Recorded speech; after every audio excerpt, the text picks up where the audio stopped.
ಇದೊಂದು ಅಪರೂಪದ ಮದುವೆ. ಮಹಿಳಾ ಮತ್ತು ಮಕ್ಕಳ ಕಲ್ಯಾಣ ಇಲಾಖೆ ಈ ಮದುವೆಯ ಪೌರೋಹಿತ್ಯ ವಹಿಸಿಕೊಂಡಿತ್ತು. ಈ ಮದುವೆ ನಡೆದದ್ದು ಉಡುಪಿಯ ರಾಜ್ಯ ಮಹಿಳಾ ನಿಲಯದಲ್ಲಿ. ಹೌದು, ಉಡುಪಿಯ ಮಹಿಳಾ ನಿಲಯ 10 ವರ್ಷಗಳ ಬಳಿಕ ಇಂತಹದೊಂದು ಮದುವೆಯನ್ನು ಏರ್ಪಡಿಸಿತು. ಮನೆಯವರಿಂದ ದೂರವಾಗಿ ಮಹಿಳಾ ಮತ್ತು ಕಲ್ಯಾಣ ಇಲಾಖೆಯ ನಿಟ್ಟೂರು ಮಹಿಳಾ ನಿಲಯದಲ್ಲಿ ಆಶ್ರಯ ಪಡೆಯುತ್ತಿದ್ದ ಜಯಶ್ರೀ ಎಂಬಾಕೆಯನ್ನು ದಾವಣಗೆರೆ ಜಿಲ್ಲೆಯ ಸವಳಂಗ ಗ್ರಾಮದ ಕೃಷಿಯ ಮಲ್ಲೇಶ್ ಡಿಎಲ್ ಅವರೊಂದಿಗೆ ವಿವಾಹ ಮಾಡಿಕೊಡಲಾಯಿತು. ಜಯಶ್ರೀ ಸ್ಟೇಟ್ ಹೋಮ್ನಲ್ಲಿ ಕಳೆದ 4 ವರ್ಷಗಳಿಂದ ವಾಸವಿದ್ದರು. ಕೌಟುಂಬಿಕ ಸಮಸ್ಯೆ ಕಾರಣ ಈಕೆ ಸ್ಟೇಟ್ ಹೋಮ್ಗೆ ಬಂದಿದ್ದರು.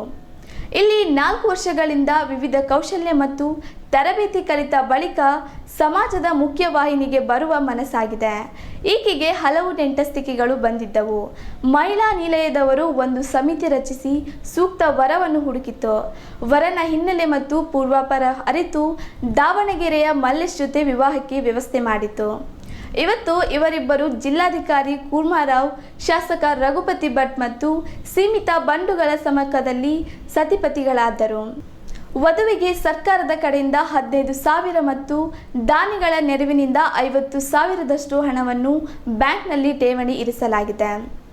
ಕೃಷಿಕನಾಗಿರುವ ಮಲ್ಲೇಶ್ ಮತ್ತು ಜಯಶ್ರೀ ದಾಂಪತ್ಯ ಸುಖಕರವಾಗಿರಲಿ ಎಂದು ಮದುವೆಗೆ ಬಂದವರು ಹಾರೈಸಿದ್ದರು. ನಮ್ಮ ಹಾರೈಕೆಯೂ ಅದೇ. ಹೆಚ್ಚಿನ ಸುದ್ದಿ ಮನೋರಂಜನೆಗಾಗಿ ಮ್ಯಾಂಗ್ಳೂರ್ ಮಿರರ್ ಚಾನೆಲ್ಗೆ ಸಬ್ಸ್ಕ್ರೈಬ್ ಮಾಡಿ. Thank you.